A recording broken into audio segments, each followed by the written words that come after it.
Hello everyone, আজকে আমি নিয়ে এসেছি দারুণ একটা রেসিপি মালপোয়া। তো আমি তাল কিংবা কাঁঠাল ছাড়াই আমি দেখাবো, একদম দারুণ। তো ওখানে দিয়েছি পরিমাণ মতন লবণ, তারপরে বাদাম, গরম মশলা গুঁড়ো, আর দিয়েছি সামান্য 1 চিমটে খাবার সোডা, তারপর দিয়েছি রোল ময়দা আর গমের আটা, অল্প অল্প করে 2 রকম দিয়েছি।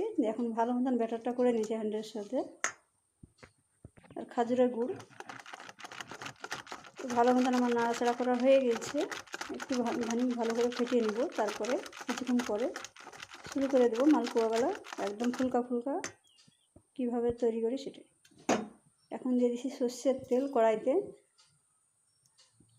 বেশ খানিকটা তেল দিতে হবে, নাহলে তো মচমচে হবে না।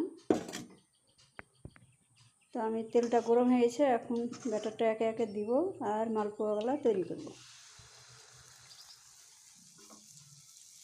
প্রথমত যেহেতু গুড়ের একটুখানি ছিটে পিটে যাবে, একদম চকচকে গোল হবে না।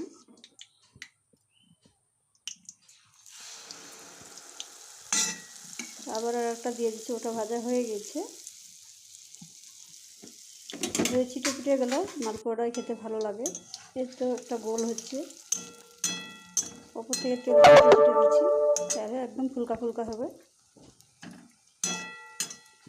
মালপোয়ার রেসিপিটা একবার হলেও বাসায় ট্রাই করে দেখবেন, খাজুরের গুড় দিয়ে। খাজুরের গুড় না থাকলে পরে চিনি দিয়েও করা যাবে, যে কোনো গুড় দিয়ে করা যাবে, খেতে দারুণ হবে।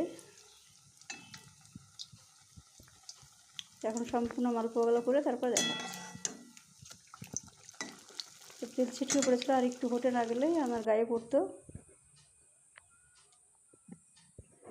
ভিডিওটি কোনো অংশ ভালো লাগলে লাইক কমেন্ট শেয়ার করে দেবেন বেশি বেশি করে। যারা নতুন অবশ্যই আমার চ্যানেলটাকে সাবস্ক্রাইবটা করবেন, পাশে থাকবেন, পাশের বেল বাটনটা অন করে রাখবেন, সবার আগে নোটিফিকেশন পেয়ে